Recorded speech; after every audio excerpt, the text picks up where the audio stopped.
You think finance and venture capital are modern? No, look, they even invented the Atlantic plantation system, not in the Americas, but first in the Canary Islands using Italian money and Mediterranean slave expertise. In the 1400s, Genoese banking dynasties, the Centurioni, Doria, Lomellini, Spinola, Grimaldi, and Sauli families financed the first four major sugar raises on the newly conquered islands. Spain seized the land, Italians supplied the mills, presses, capital, and the credit instruments they'd already used in the Black Sea. When Spanish conquest decimated the indigenous population, the Genoese financiers pushed for a replacement labor source. Enslaved Africans purchased through Portuguese traders operating along the Senegambia and Upper Guinea coasts. The Canary model. Debt-financed mills collateralized enslaved labor, export monopolies, and vertically integrated sugar refining in Sevilla produced Europe's first true fusion of sugar capitalism and African bondage. But the real explosion came when the Portuguese copied the model farther south. In the late 1400s, the crown seized São Tomé and Príncipe,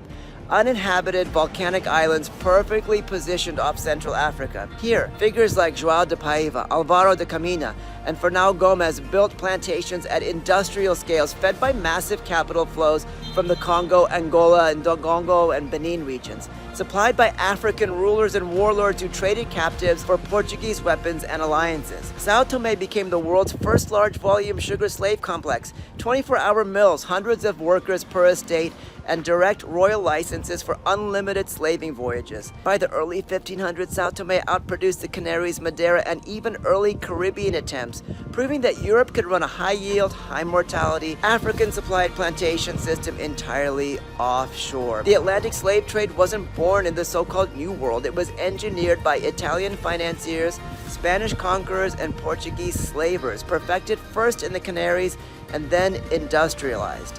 This is where sugar, African captivity, state violence, and global finance merged into a single machine. The original blueprint for the plantation economies that reshaped, and one might say decimated, the world.